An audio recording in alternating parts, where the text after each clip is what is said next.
Hello and welcome to a new video on my channel. In this part of the story I will put part 1 again and part 2 because I made a few mistakes in part 1. If it's to your liking, let me know in the comments, and it would be nice if you could advertise my YouTube channel. Then let us not beat around the bush and start right with the story. Part 1 of my story. Luca lives alone in a modest but tidy apartment, nestled above a Turkish bakery that smells like warm sesame and grease every morning. Her walls are bare except for a few sticky notes with half-finished code, dumb jokes, and bizarre dreams she's had. A matte black laptop hums softly on her desk, her main connection to the company that pays her well for lines of elegant, efficient code. She barely interacts with them. Deadlines are met. Bugs are crushed. Paychecks arrive. That's all she needs. She doesn't have friends. Not because she's incapable of connecting with people, she just finds most of them tedious. Conversations bore her. Trends confuse her. Fashion. She'd rather dig her eyes out.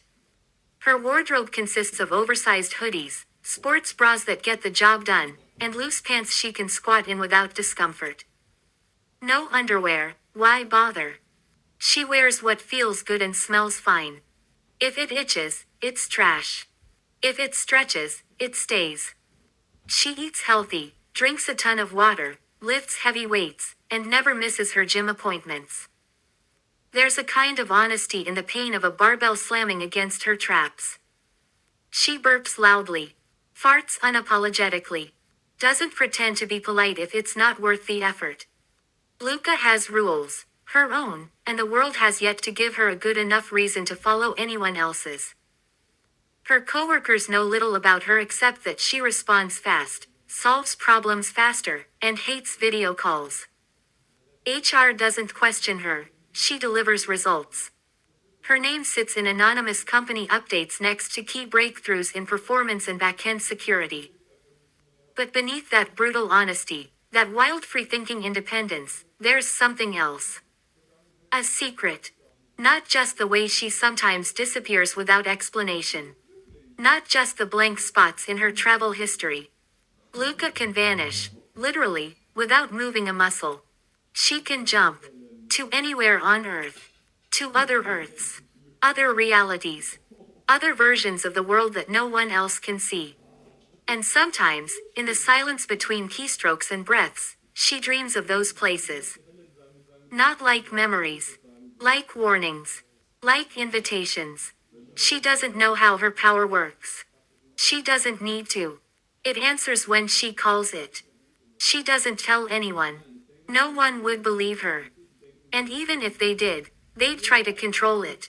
Luca doesn't do control. Luca wasn't sure when it happened. The transition from local teleportation, hopping from one part of her city to another, from her couch to the rooftop of a random warehouse in Kyoto, had been smooth, almost unnoticeable. At some point, the ability to blink across her world with a single thought had simply become normal. Local, she called it, even if local could mean the peak of the Andes or the bottom floor of a Moscow nightclub. But when had she first visited a parallel world? She didn't remember. Her fingers moved across the keyboard, quick and fluid, finishing the last few lines of code on the security dashboard she'd been building for the past 3 days. As she typed, her thoughts drifted, background processes to the rhythm of clacking keys. She pressed enter. Job done. She leaned back and stared at the screen for a second, mind already half elsewhere. It had been years since her first true jump. To another version of Earth. A whole different Earth. She only ever stayed a few hours. Maybe a weekend if she was in the mood. Any longer than that, and the differences between worlds started to feel wrong. Off. She'd once compared it to being underwater. The pressure building the longer she stayed. As if the air around her was resisting her presence, trying to squeeze her out. Especially in that paradise world. Everything there was made of lush, exotic plant life, trees shaped like glass trumpets, grass that shimmered blue, skies filled with drifting violet birds that never flapped. No murder, no violence, no concept of death. You couldn't die. Not even if you wanted to. It should have been heaven. But for Luca, it felt like walking through a dream made of bubble wrap. Too soft. Too bright. Too quiet. Her head throbbed after just a few hours there.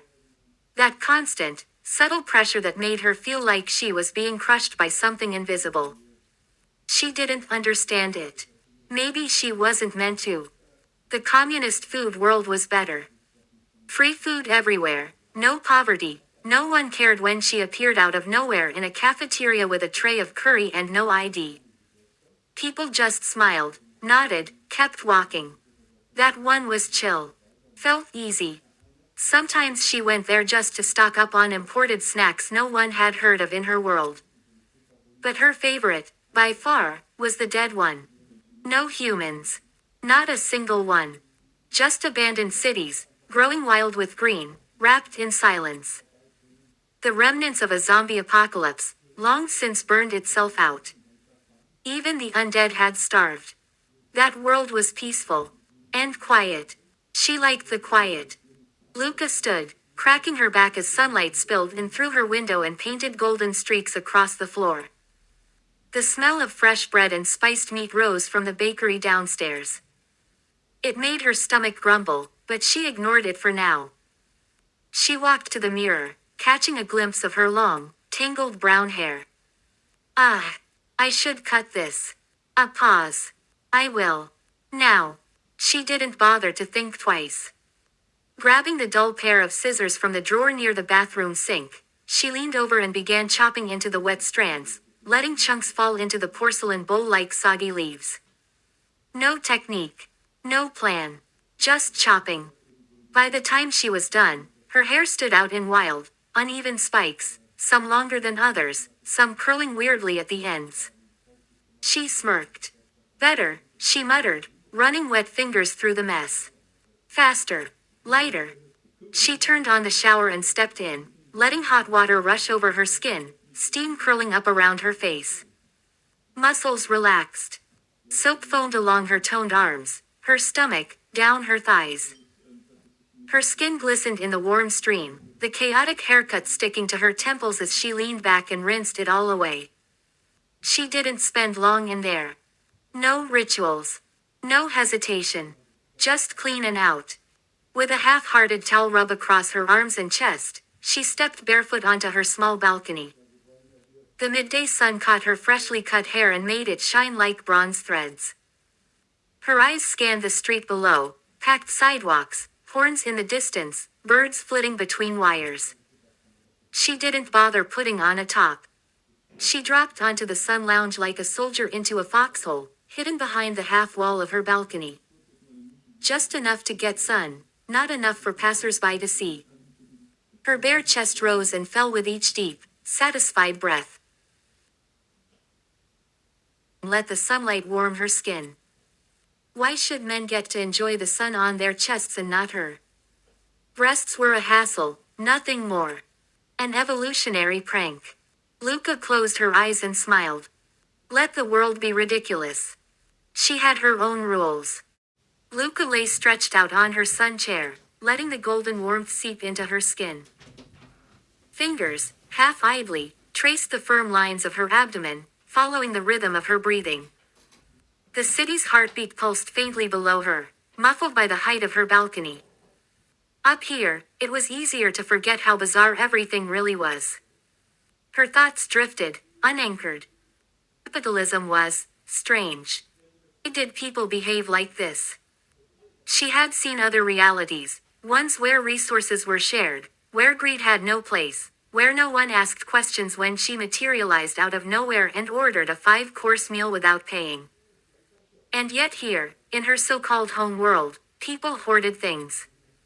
They built walls.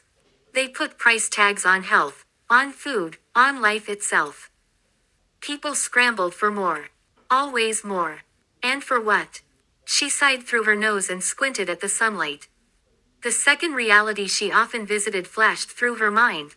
lush, overgrown, surreal. A world of glowing fruits, flowers that hummed softly, where violence didn't even exist as a concept. You couldn't die there. Death wasn't a possibility. She had tested it in every way she dared. That world rejected the idea of finality. And yet, it didn't feel like home. Something about it pressed against her soul. Like being underwater, she thought. The longer she stayed, the more she felt pressure building in her chest, in her bones, in her thoughts. She didn't know why. There was no logical explanation for it. But too much time in that world and she felt like she was drowning in purity. She stayed there for hours at most.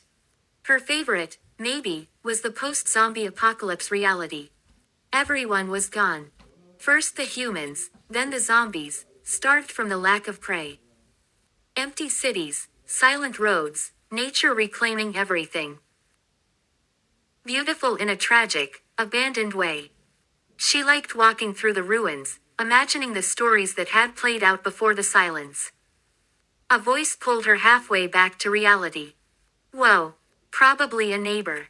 She didn't look. Probably surprised to see her topless again. She considered teleporting away. Maybe covering herself. But then, why? If they wanted to look, let them. Most men had seen naked bodies. Hers wasn't some grand revelation. Artificial intelligence could now generate fake naked people at the press of a button. Deepfakes were everywhere. Nothing was real anymore. She chuckled to herself. In 2005, 5 years ago now, the first real neural network had been designed.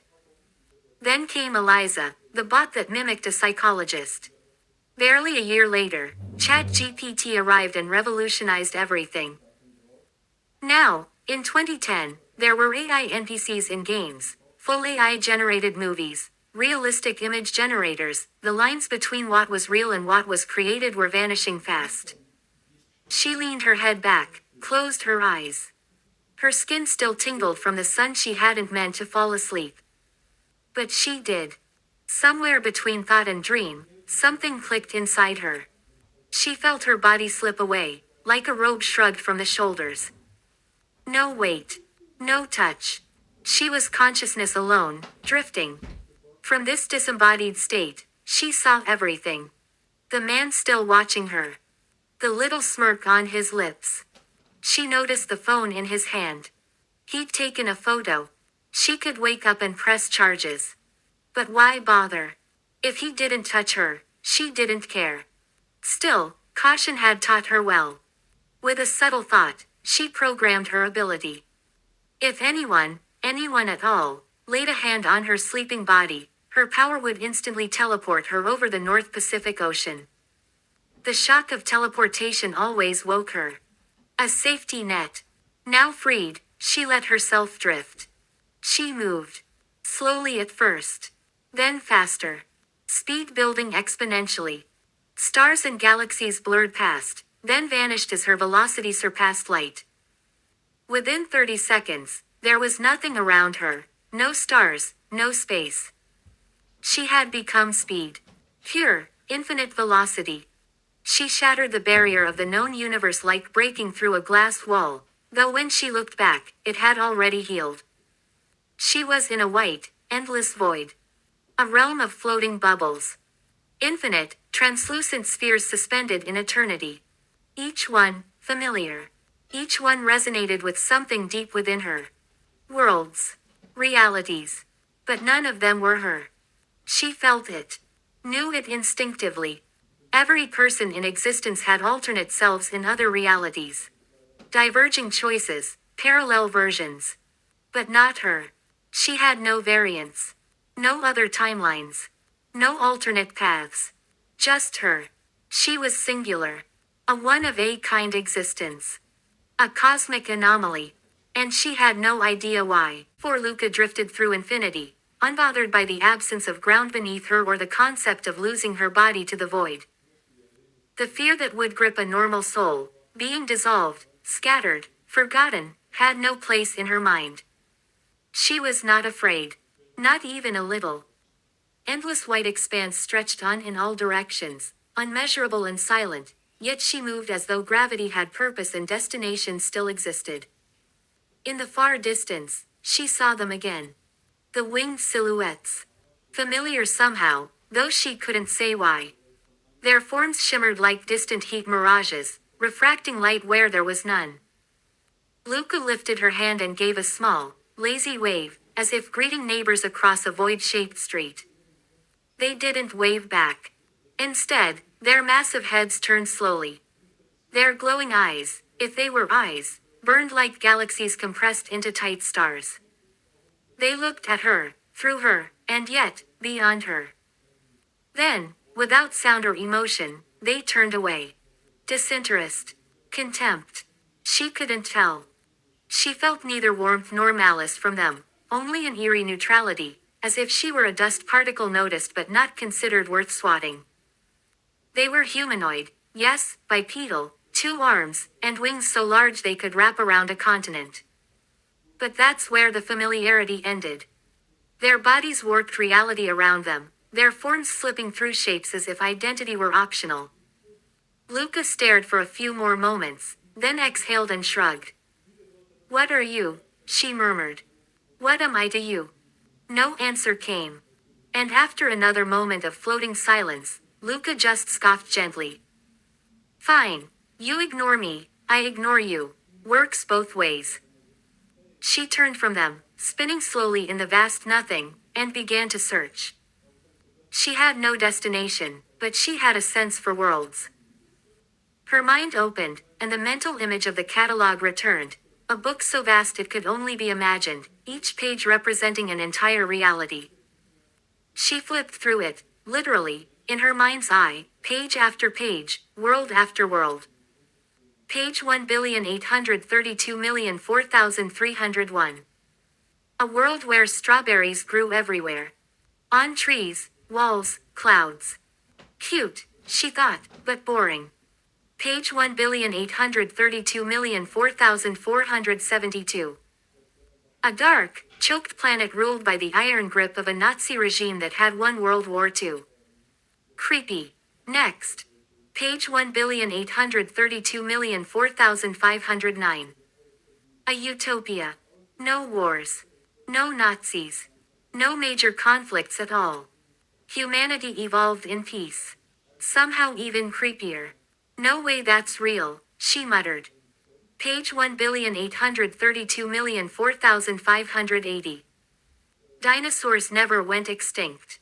Now intelligent, upright, and building cities in the style of ancient Rome. Reptilian philosophers debated ethics under sapphire skies.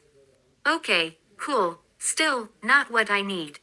She frowned, floating in silence. Why am I finding so many habitable ones? She mused. This much luck feels fake. She had never been this lucky when world jumping before. The catalog responded to her doubt like a petty child. From that point forward, the pages turned grimmer. Bleaker. Hostile. Page 1,832,004,708. A dead planet with nothing but boiling mercury oceans. Page 1,832,004,831. A space-time rift collapsing in on itself, shredding anything that enters. Page 1,832,005,002 to 1,832,007,143. Thousands of empty, freezing voids. Unbreathable atmospheres.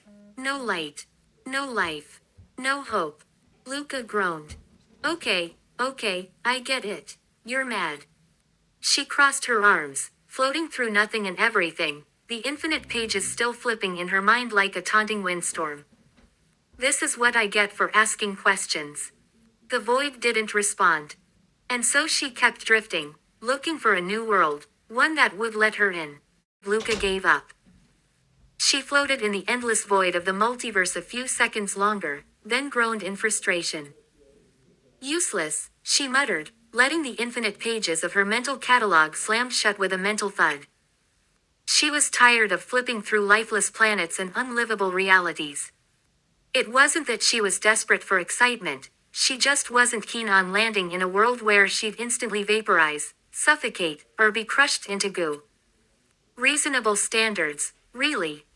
With a slow blink, she woke up, her mind snapping back to her physical body, which had been lounging lazily atop her apartment's balcony. She sat up, her chest bouncing softly with the motion, and gave a quiet, satisfied sigh. Still firm, she noted to herself, amused. She'd seen realities where gravity worked differently. Women's chests hung like anchors, needing reinforced support or even mechanical harnesses. Other realities made skin rubbery, unnaturally soft, or too stiff to move. Luca didn't care too much about the science behind it all, but she was always grateful when her body felt right. This one. This world had good gravity. Just enough bounce, not enough sag. 5 people, at least 5, on the street below were staring up at her, their necks craned, faces frozen in varying levels of awe, confusion, and admiration. She blinked once, then turned around without a word and stepped through her balcony door, back into the comfort of her high-tech home. Once inside, she tugged down the loose shorts she'd been wearing. No underwear underneath, not today. Why bother? She collapsed backward onto her oversized sofa, now completely naked, letting herself sink into its memory foam cushions. The room adjusted its lighting to her mood automatically. Action movie, she called out. A holographic interface appeared. She selected one with explosions, martial arts, and a guy who looked vaguely like a younger version of her ex. Spicy stir-fry with coconut rice, she added lazily, and her smart kitchen word to life. She sprawled out on the couch, unbothered, not even remotely ashamed that some smart AI, probably dozens, could see her from every angle right now. Whatever, she murmured. They've seen worse. The film began, flashy and loud, but her mind drifted elsewhere. Maybe she should jump again. Not just a scouting trip this time. Maybe, something new. Something magical. The movie's setting had sparked the idea, a world of supernatural chaos, where she wouldn't be the only strange one. A world full of others like her, mages, monsters, abilities that defied physics. She imagined bringing tech into such a world and becoming a goddess among the primitive. Dominant. Powerful. It was tempting. But then came the other voice in her head. The lazy one. Did she really want to go through the effort of setting up a new identity? Of leaving her job? What if they flagged her as missing? She chewed her lip. As far as she knew, time flowed equally across all worlds. No time skips. No time dilation. Which meant, if she spent 2 days elsewhere, 2 days would pass here, too. That had always been a comforting rule. Still, what if? Her eyes narrowed. Was time travel possible? Could it be? Something instinctive screamed, no, not possible. Not yet. Maybe not ever. Too dangerous, too paradoxical. But that thought opened another strange door. What if traveling through time could change her? She sat up slowly, her chest bouncing again with a soft, rhythmic motion. She looked down at herself and snorted, would time travel turn me into a guy? She grabbed one breast gently and squeezed, half out of curiosity, half out of boredom. Would I have to pee standing up? She wondered aloud. Would orgasms feel different? The thoughts lingered only a moment longer before they dissolved into the background hum of her brain. Curious, yes. Important. Not really. But the core thought remained. A new world. A temporary escape. A vacation in a realm of magic, mystery, and unpredictability. Yeah. That idea stuck. Luca grinned, reaching lazily for the catalog once again with her mind. Just a short stay, she told herself. Just to see if it's what she was missing. Luca suddenly stiffened. Something felt off. Danger crept up her spine like cold fingers brushing skin. Her heart skipped, then quickened, and her entire body snapped to alertness. The scent of ozone, sharp, metallic, unnatural, hung in the air, even though no storm had passed. She inhaled again. Definitely ozone. Her instincts screamed. Without hesitation, she grabbed her shorts and pulled them on. Whatever was coming, she didn't want to be naked for it. That was rule number 1. Never meet the unknown without pants. The hallway outside her door creaked. She froze. Footsteps. Cautious. Measured. Yet, wrong. Luca stepped silently to the door, peering through the peephole, a curious relic in her hypermodern world, one she never thought she'd actually use. But now, it offered nothing but the bland blur of an empty hallway. No one was there. But the footsteps continued. She blinked. Her perception twisted. Suddenly, she felt the shape of something. Not by sight or sound, but by the absence of space. There was no air. Something blocked the room, an outline where matter should have been. Humanoid. Silent. Empty. The smell of ozone intensified. Her brain started making connections. Something was wrong with the air itself. Matter folded differently there. The silence became deafening. The footsteps stopped. Then, knock knock. She flinched. A pizza guy appeared in front of the door, seemingly from nowhere. Wearing a red uniform, cap slightly askew, holding a pizza box way too nonchalantly. She narrowed her eyes. Really? Pizza? If they had thermal scanners, she muttered to herself, they'd know I'm right here. Idiots. Or, were they faking stupidity? Trying to make her lower her guard. Still, she didn't open the door. That's when something grabbed her from behind. A hand. Flesh. Warm. Human. It yanked her backward, and something pressed over her mouth and nose. Her vision blurred. The door splintered in front of her, exploding inward as men stormed in. Too late. Her teleportation trigger activated. She vanished. The man who had grabbed her came with her, briefly. But her next jump severed him clean. Only his arms came along. They dropped with a wet slap beside her as she reappeared midair, over the northern Pacific Ocean. Sea winds howled in her ears. She didn't stay. One breath. Another jump. This time, alone, she landed on the peak of the highest Himalayan mountain. Snow blinded her. Her skin went instantly numb. Another breath. Jump. She landed in the blistering heat of the Sahara. Sand welcomed her collapse, golden and soft beneath her as her body finally gave in. Her heart was pounding like a war drum. Her lungs screamed for air. And she knew, she'd been found. Whoever they were, they knew about her. They'd known where she lived. They'd come for her while the sun was still up. That meant confidence. That meant resources. That meant her quiet life was over. She groaned and rolled over. Her mind blurred. And then, she detached. Her consciousness floated free, her body going transparent, a ghost-like version of herself hovering above the sand. Then she saw it. A tiny black device, stuck under the waistband of her shorts. A blinking red LED. A tracker. Her eyes narrowed.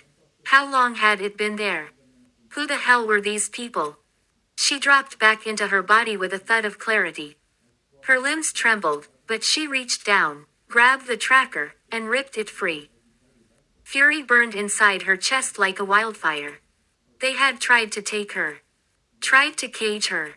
Tried to ruin everything. They thought she was just some freak to bag and study.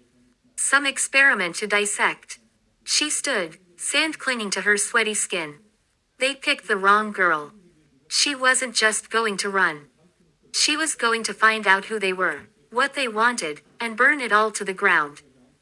Reality hopping vacation. Postponed. War. Now that sounded like fun. Want to continue with her first move in this new hunt? Or see a glimpse of the people chasing her? Lucas the World's Jumper Video 1, page 6. Luca suddenly stiffened. Something felt off.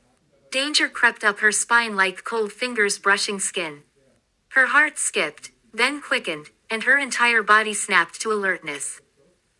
The scent of ozone, sharp, metallic, unnatural, hung in the air, even though no storm had passed. She inhaled again. Definitely ozone. Her instincts screamed. Without hesitation, she grabbed her shorts and pulled them on. Whatever was coming, she didn't want to be naked for it. That was rule number 1. Never meet the unknown without pants. The hallway outside her door creaked. She froze. Footsteps. Cautious. Measured. Yet, wrong. Luca stepped silently to the door, peering through the peephole, a curious relic in her hypermodern world, one she never thought she'd actually use. But now, it offered nothing but the bland blur of an empty hallway. No one was there. The footsteps continued. She blinked. Her perception twisted. Suddenly, she felt the shape of something. Not by sight or sound, but by the absence of space. There was no air.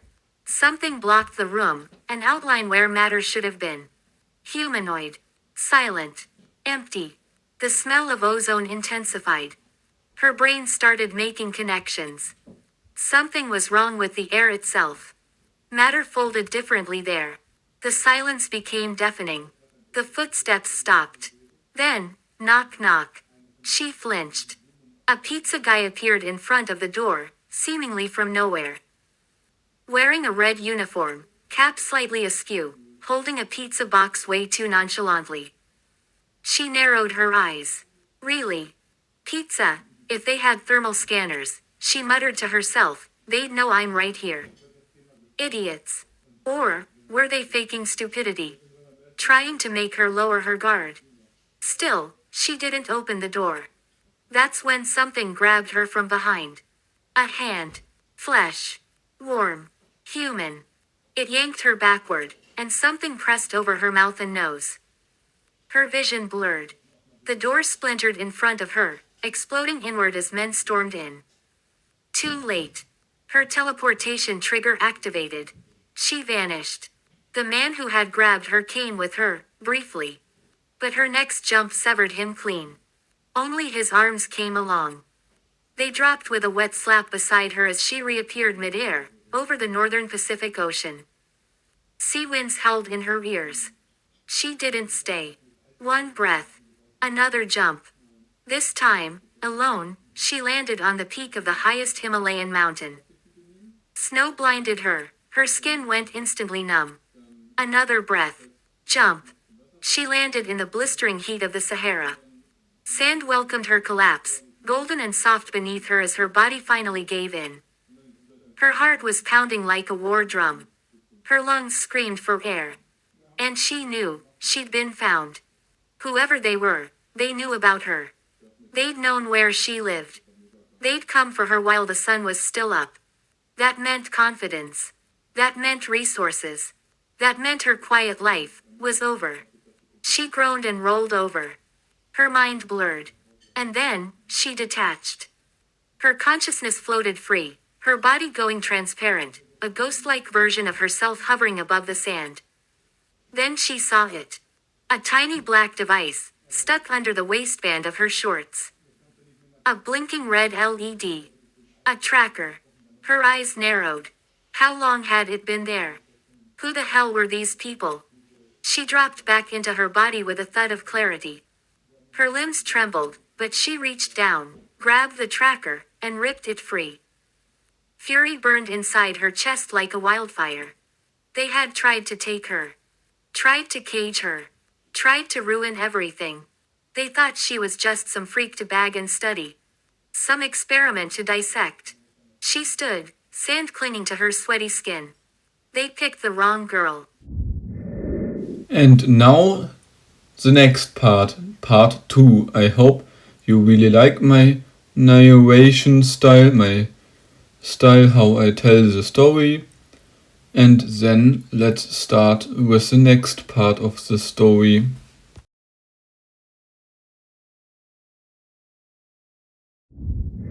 Inch, damn it.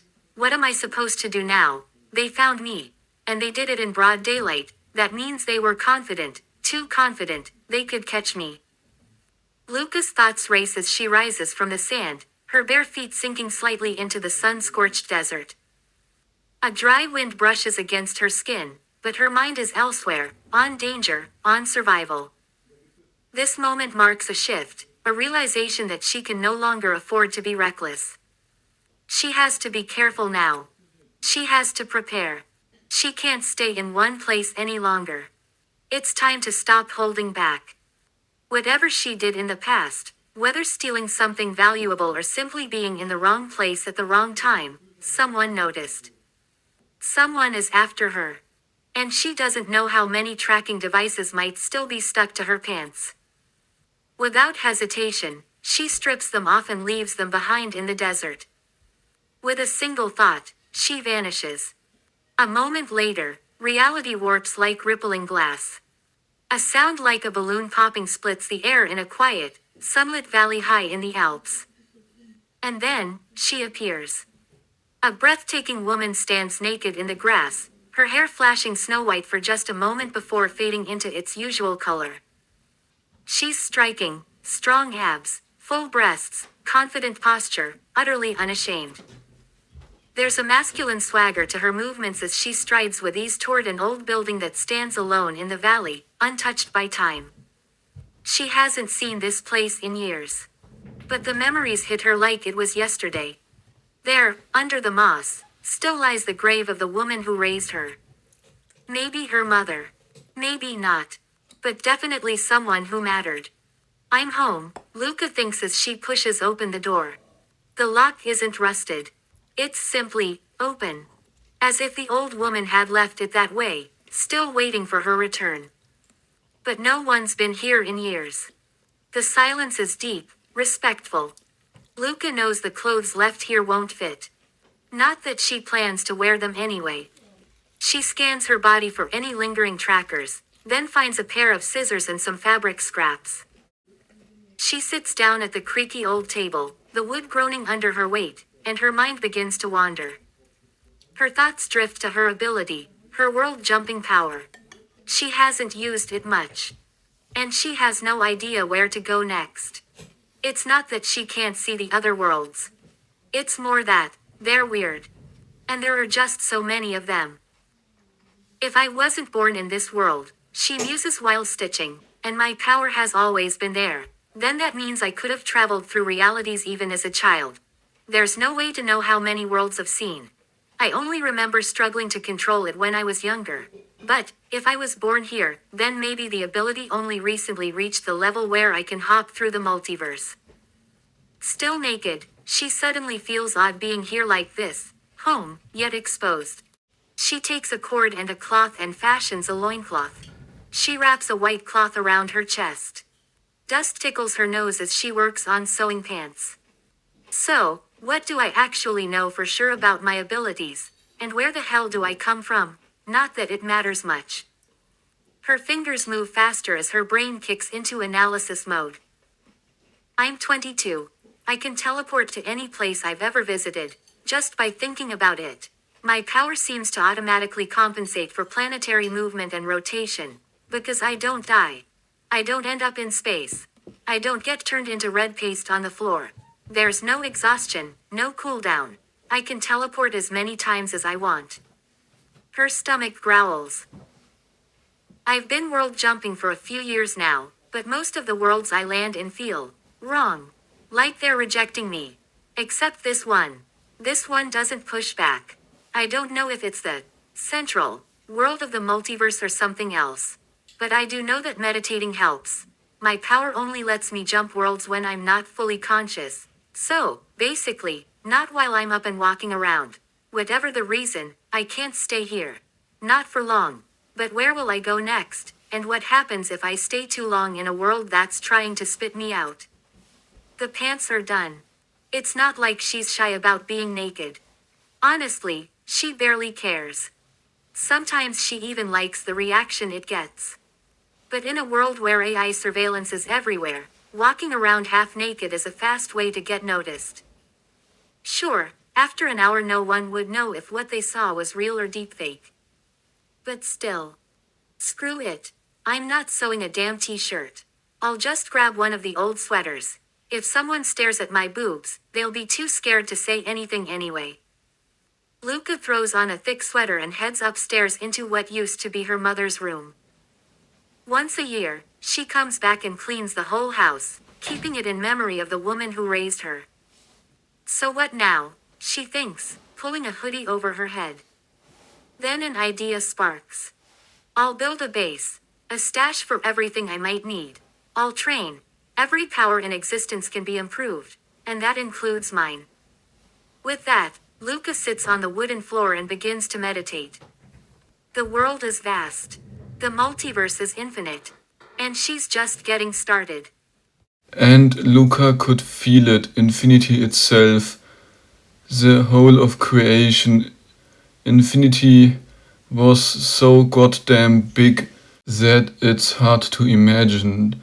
But there was another feeling, like she didn't realize that there was another way how to use her own power. Instead of jumping to another world, another dimension, she could also try to target her own reality with the same ability. To put it in simpler words, it was like using the ability to jump between universes on a multiversal scale to jump inside the same dimension. Yes, a little bit overkill. That would only matter if it cost Luca something to travel between universes, but it doesn't. And so, Luca leaves her body, drifting upward in a bodiless, spiritual form, hovering above her physical self and truly observing the world around her in detail for the very first time. She doesn't take the step into the infinite, into the multiverse, but continues to rise into the sky, surprised that she had never used this ability in such a way before. It was a strange feeling, being without a body, especially because she could still vaguely sense her real, physical self, and yet, at the same time, not at all. It was just as confusing as it sounds, and yet oddly thrilling, as she floated higher. Now she could see the old wooden cabin, partially built with stone, from above, and kept ascending.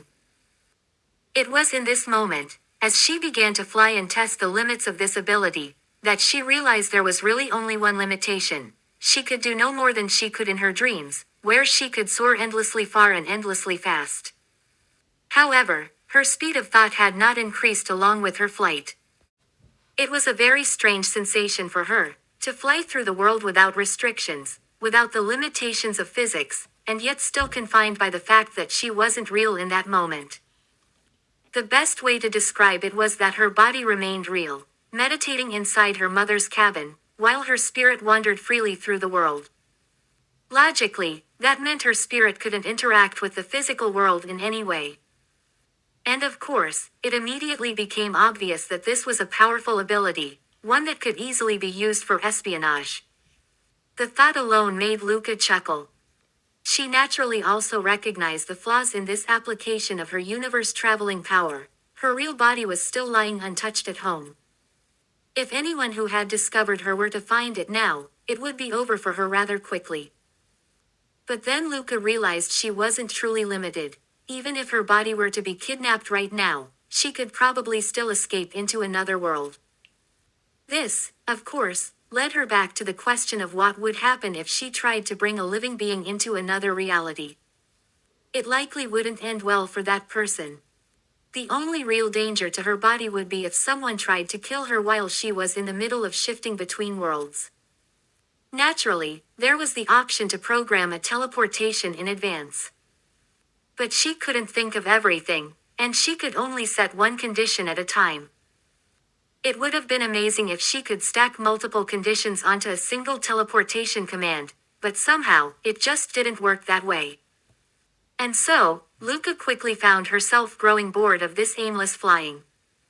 There was nothing truly worth exploring in this form. It was a bit like being in an old video game, made of blocky textures and filled with various modes. In that moment, she felt like she was stuck in spectator mode.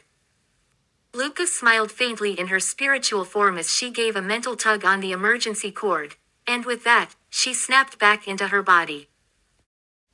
When Luca opens her eyes, she finds herself back in her body. Ever the cautious one, she immediately scans the room, meticulously checking if everything is exactly as she remembers it should be. Only once she's sure that not a single detail is out of place does she let out a quiet breath of relief. With that, she returns her focus to the most pressing matter at hand. I really need to figure out how to train my ability properly. I mean, it can't be that this is the one ability I just can't train. But somehow, it doesn't feel like I'm using up a finite pool of energy. It's more like I'm connected to the energy that lets me travel between worlds. Luca thinks. As she sits there reflecting, she arrives at the conclusion that her own ability, something she really should give a name to, must have far more potential uses than she currently understands. There simply has to be more to it. But when it comes to training, she's still unsure how to proceed. If she were to assume that this world is the central nexus of the multiverse, then logically, that might be the reason why she doesn't feel any pressure from the natural laws of the universe here. So I can probably assume that my ability to travel between universes definitely has something to do with dominating or overriding natural laws. That sounds, and feels, kind of overpowered. Like a video game character who starts at max level without knowing their skill set. But I guess that's just a metaphor.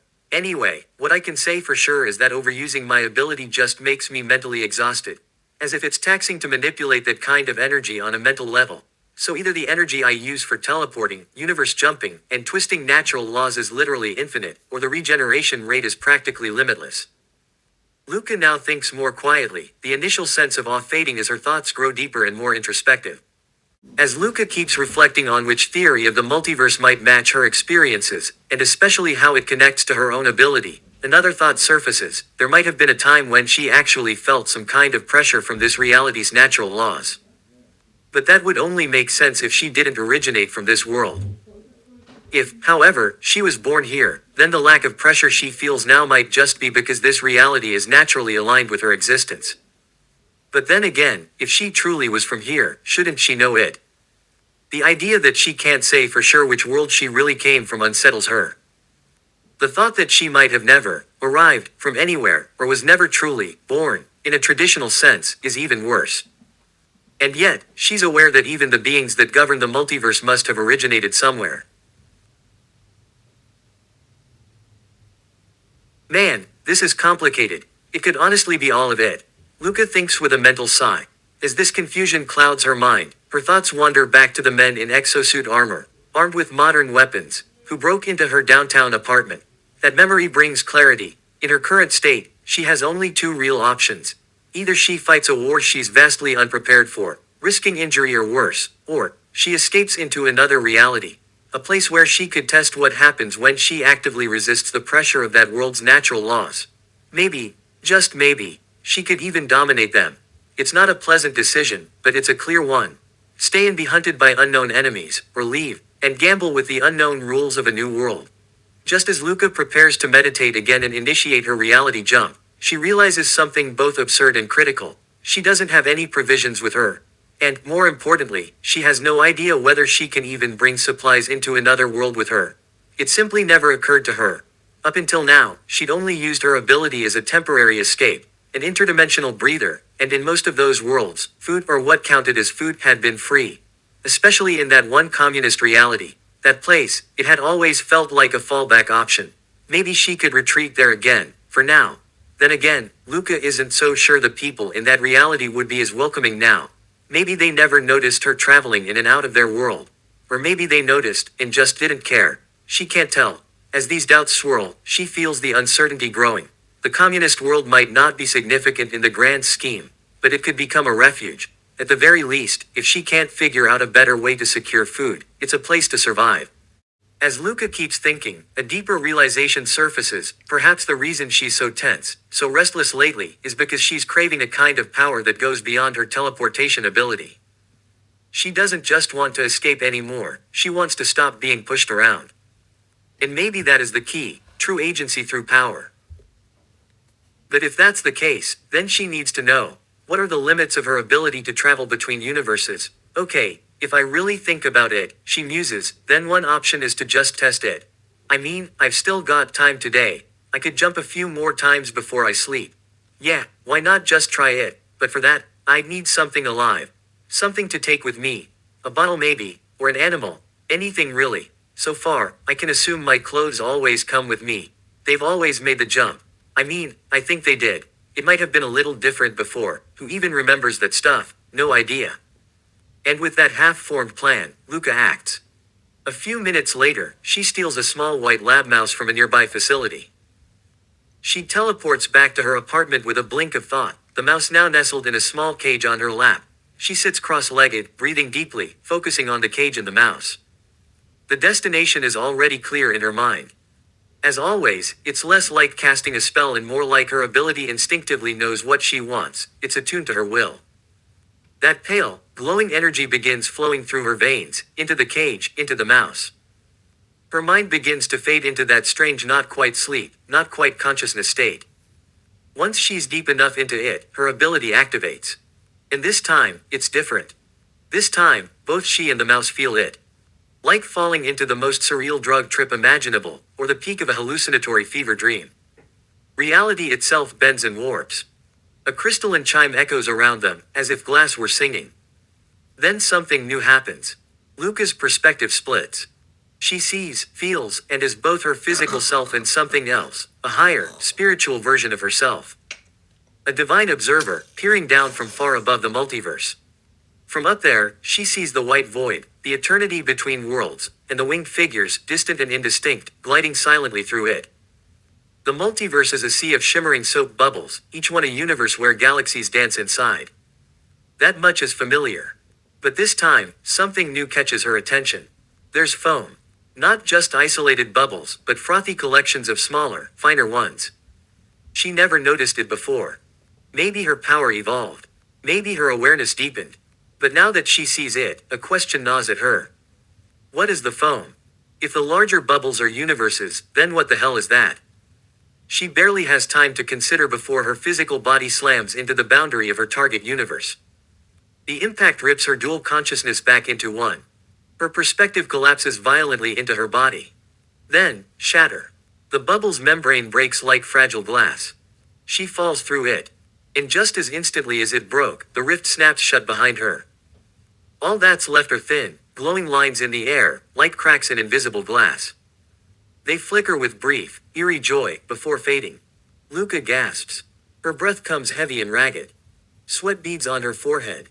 She is here, with both body and soul, fully, truly present in a new reality.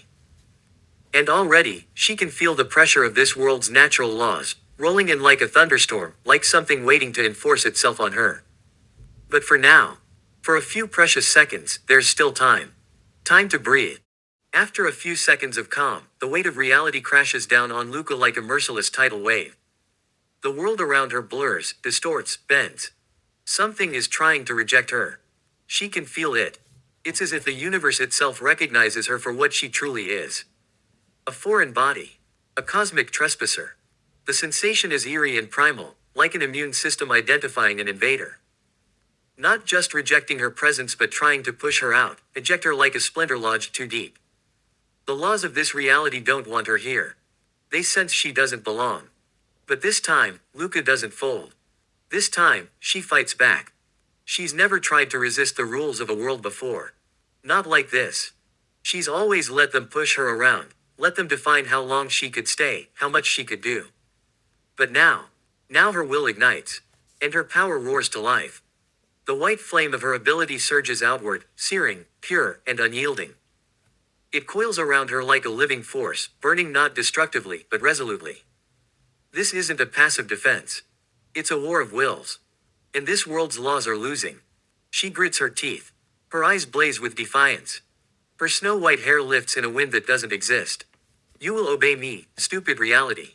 I'm staying. Luca's thought strikes like a commandment. The resistance falters. The pushback dulls. The world yields. And for a breathless moment, Luca stands triumphant. Until the unexpected happens. Her clothes begin to disintegrate, dissolve into faint particles of light, scattering like ash in the wind. She blinks, confused. The mouse. The cage. Gone too. Everything she brought with her, disassembled. Like the world unmade it. Like it was never supposed to exist here. And before she fully grasps it, everything she touched has been annihilated. What the hell was that just now? Lol, she thinks, a mix of annoyance and disbelief washing over her. I'm naked again. This is kinda embarrassing. I actually put effort into making that stuff. She sighs, annoyed but oddly amused. Guess I'll need to find clothes again. Whatever. Not a big deal. My body is kind of amazing, not gonna lie. Luca glances down at herself, mildly admiring her own physique. She's proud of her muscle tone, especially the well-defined abs. Her body's a work of art, and she knows it. Still, the inconvenience of finding new clothes nags at her. But her thoughts quickly shift. Because this moment, is so much bigger than her clothes or her ego. Her suspicion was right. She can resist the pressure. She can impose her will on a world that tries to deny her. That means, she might have done the same before. Back when she first came to the world she calls her birth world. Maybe she didn't even realize it then. It's actually kinda cool, when I think about it. Luca muses as she rubs her forehead. I can stay in this world indefinitely now. But the real question is, what happens when I jump back? Will the pressure return in my home world? Or not? The thought lingers, heavy and unresolved. All this thinking, all these theories about her ability, are exhausting. Her head's beginning to ache. Luca leans against a wall and takes a short break, closing her eyes for a moment. She figures she can put off analyzing her power for a bit. After all, this world seems harmless enough, at least for now. It's habitable. Quiet. Her stomach growls in response. Luca sighs and decides it's time to grab food, and some clothes. Focusing for a moment, she tests the fabric of this world with her thoughts. It's close enough to her own that she can recognize the layout, the geography, even the cities. Most of the places she's visited still seem to exist here, just, in this version of Earth. That's all she needs. It doesn't take her long to steal some clothes. She teleports into a few closed clothing stores around the globe. Whether they're closed because it's too early or too late doesn't matter to her in the slightest. A few quick jumps later, plop, plop, plop, and she's inside food factories or industrial kitchens, wherever something edible is stored. She takes just enough to satisfy her hunger. With teleportation that works globally and has no cooldown, life is just easy for Luca.